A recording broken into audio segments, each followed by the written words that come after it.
hello! So today I might sound a little bit weird because I can't really open my mouth very wide without pain. Yesterday I was kind of stressed out and I clenched my jaw a lot, and now it's just like, ouch. And according to Google, it might also be because I am going to have a heart attack very soon. So yeah, if you don't hear from me again, that's probably why. Moral of the story, don't be stressed, otherwise your face will fall off or you'll have a heart attack.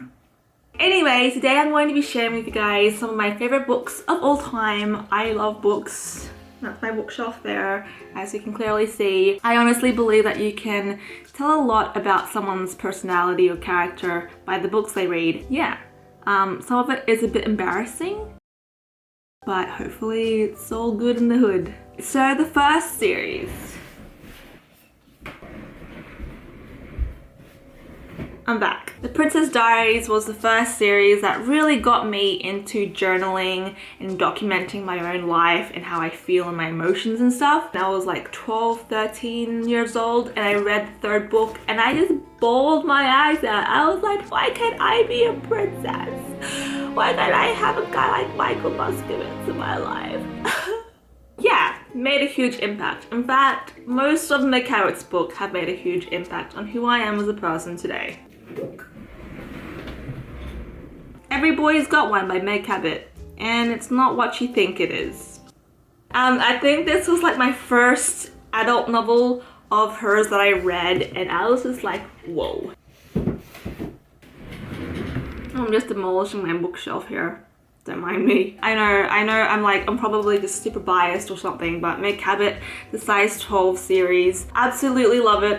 It's kind of dirty to look at that. If you're into mystery books, then I definitely will suggest this as a read. I can read anything by Meg Cabot and it will be fantastic.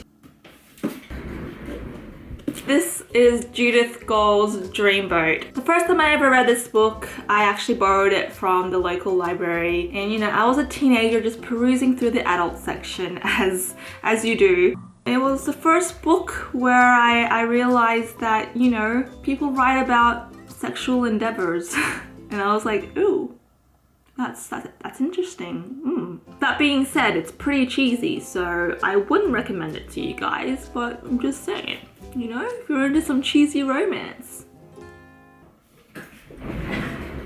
This one I read a few years ago and definitely one of my favorite books of all time. Love Virtually by Daniel Glattauer. Don't know how to say his name. It's a translation. The original book is in German. If you're into online dating and romances online, this is definitely a good book to read. I fell in love and it was like left on a cliffhanger and I was like, no. The second book of the series, not that great, but the first book really, oh yes.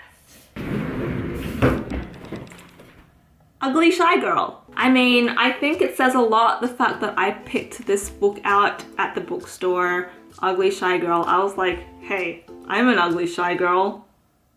Honestly, this has been a really funny read. When I first read this, I was like, what the heck is even going on?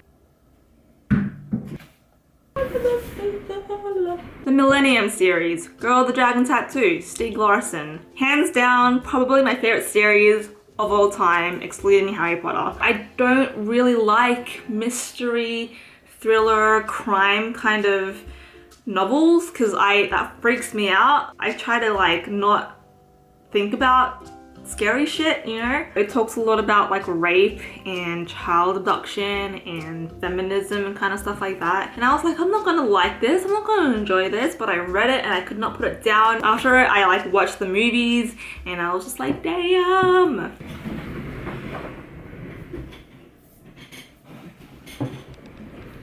The Unabridged Journals of Sylvia Plath. First time I heard of Sylvia Plath was in year 12, my extension English class. We studied Sylvia and her poetry, and it was depressing as shit. It was so depressing, but I loved her so much. I was like, damn, this girl gets me.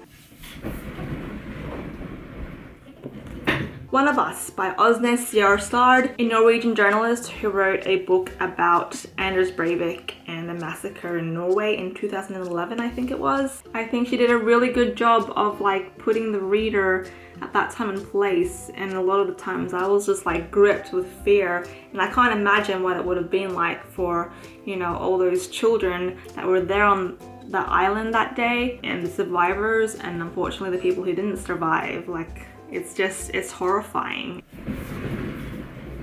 Anyway, we don't want to end this video in a grim tone, so the Norway way. I got this book at the airport in Norway after I had done my 2-week trip there in 2014. There's just a quote there that really resonated with me, and it is that the Norwegian mountains make me feel alone without feeling lonely. Anyway, I hope you guys enjoyed this video. Let me know what your favorite books are, and I would love to have a look at them. I'm always on the prowl for new books to read. I hope you guys are having a lovely day, and I will see you in my next video.